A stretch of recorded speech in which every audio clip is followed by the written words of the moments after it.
Aku akan wow. Mungkin salah satu dari kalian termasuk dalam golongan kutu buku, entah itu novel, komik, biografi, history, and many more. Menghabiskan waktu dengan membaca buku, entah itu real book ataupun e-book.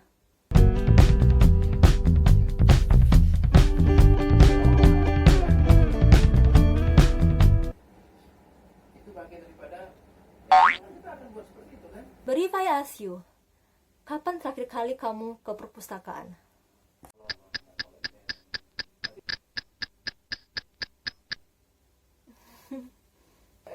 Kalau numpang wifi, kalau ada tugas aja. Tapi tahukah kalian, dahulu dalam sejarah Islam, perpustakaan menjadi tempat yang sangat ramai dikunjungi, tua maupun muda. Why? Karena mereka tahu betapa berharganya sebuah ilmu. Semangat mencari ilmu itu sama seperti semangat mencari uang, rakus dan tidak cepat merasa puas. Dan dalam video ini saya akan membahas perpustakaan dalam sejarah Islam. So, apa saja itu? Don't go anywhere. Hup, la sansa. Subscribe first this channel, okay?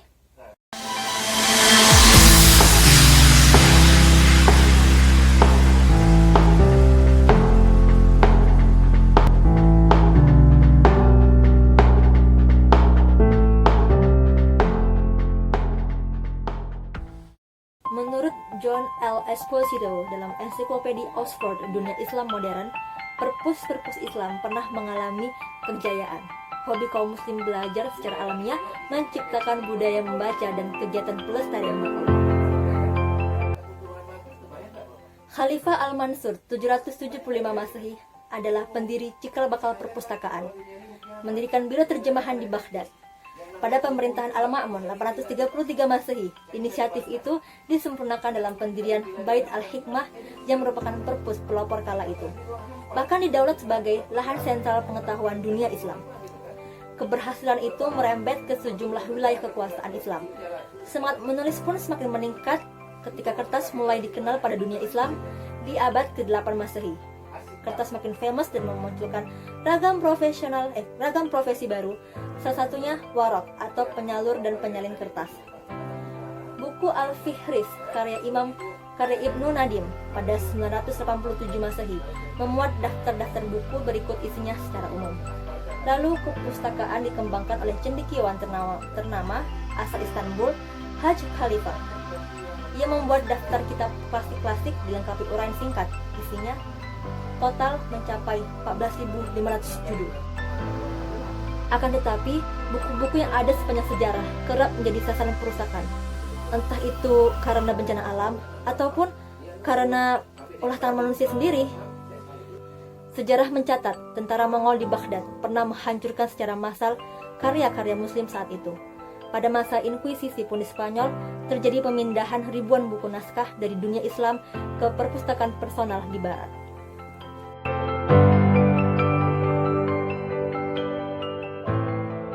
Selanjutnya aku akan menunjukkan dua perpustakaan yang sangat berpengaruh dalam sejarah Islam. Apa saja itu? Let's check this out.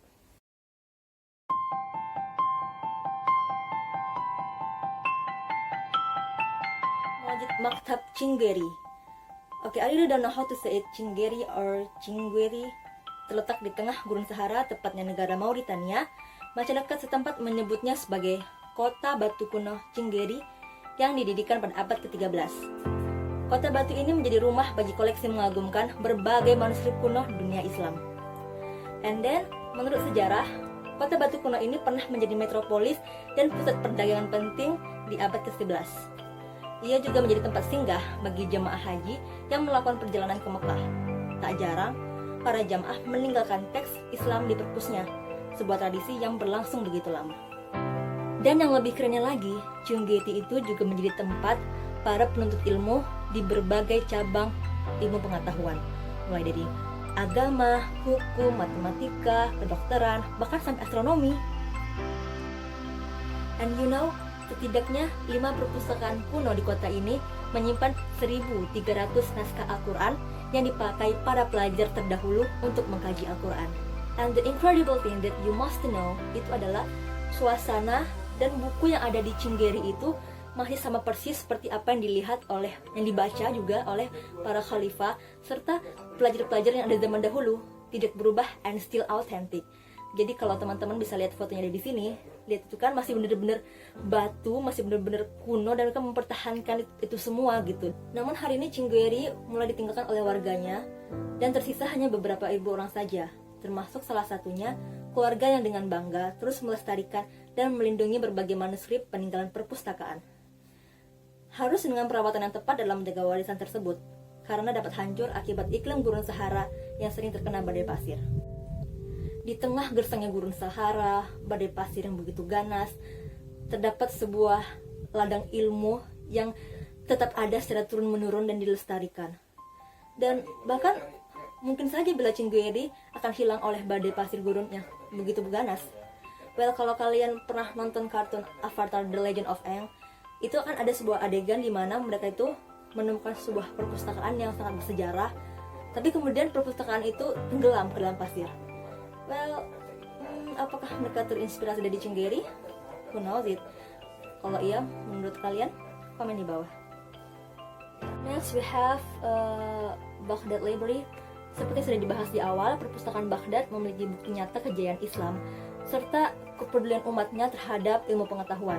Selama 6 abad berdiri dan memiliki banyak cabang ilmu, tidak tentang agama saja, namun juga tentang bidang-bidang umum. Dulu ilmu-ilmu ditulis dengan bahasa Persia, Yunani, Sanskerta, dan lain-lain, diterjemahkan ke dalam bahasa Arab, lalu disimpan di perpustakaan ini. Sehingga orang cukup pandai bahasa Arab dan pergi ke Baghdad, maka ia akan menguasai banyak ilmu pengetahuan. But then, the terrible thing happened. Saat kota Baghdad jatuh ke tangan pasukan Hulagu Khan pada 1258 Masehi, seketika koleksi sebesar itu seolah tak berharga. Bayangkan, warisan segitu banyaknya buku-buku itu dilempar ke dalam sungai Tigris, saking banyaknya buku yang dilempar itu sampai air laut menjadi hitam karena tinta-tintanya. Dan bahkan ada yang mengatakan, saking terlalu banyak buku yang dilemparkan ke dalam sungai sampai menggunung ke permukaan dan menjadi jembatan bagi kuda-kuda mereka untuk menyeberangi sungai.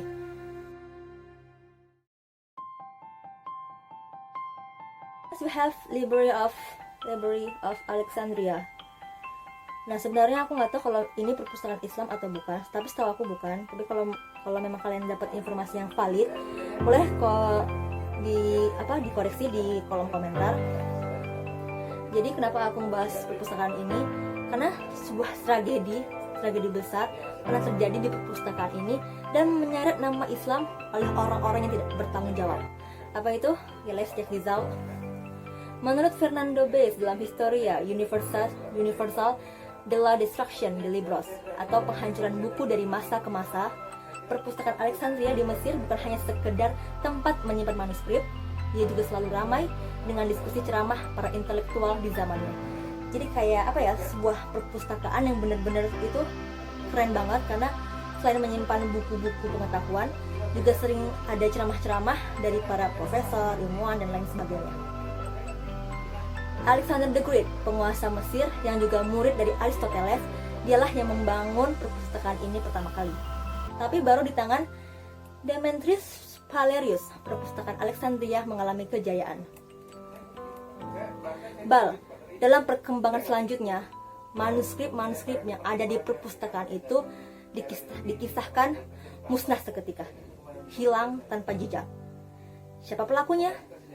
Tidak ada yang tahu pasti hingga saat Perang Salib I berkecambuk 1096 sampai 1270.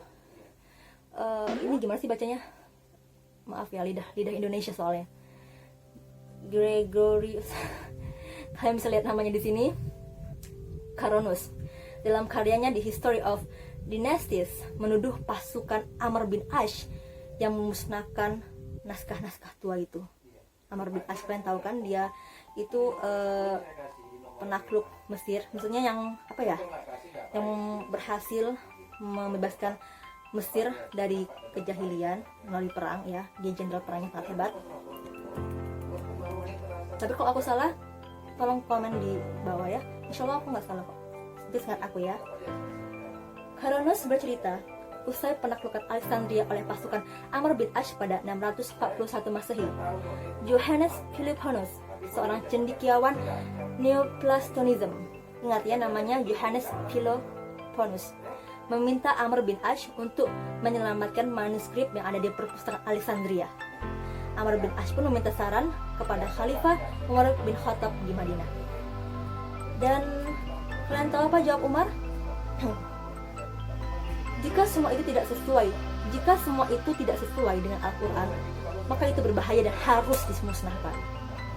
Maka jutaan naskah dikumpulkan dan Amr bin Ash membagikan kepada 4.000 pemandian air panas di penginapan sepanjang pelabuhan Alexandria. Kalangan Barat yang mempercayai sejarah versi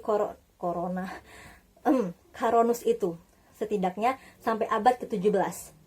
Soal ini baru dianggap sebagai omong kosong oleh sejarawan Edward Gibbon menelanjangi kisah-kisah fantastis Caronus. Setelah Gibbon, beberapa cendekiawan barat lain juga membantah fitnah versi Caronus, seperti M.J.J. Marshall, Gustave Le Bon, Alby Cedilat, Stanley Lenepool, Alfred G. Butler, dan Leaford. Kalau misalnya aku salah, maaf ya dalam pengucapannya. Mereka menjadi saksi kalau apa yang ditulis Caronus itu tidak benar.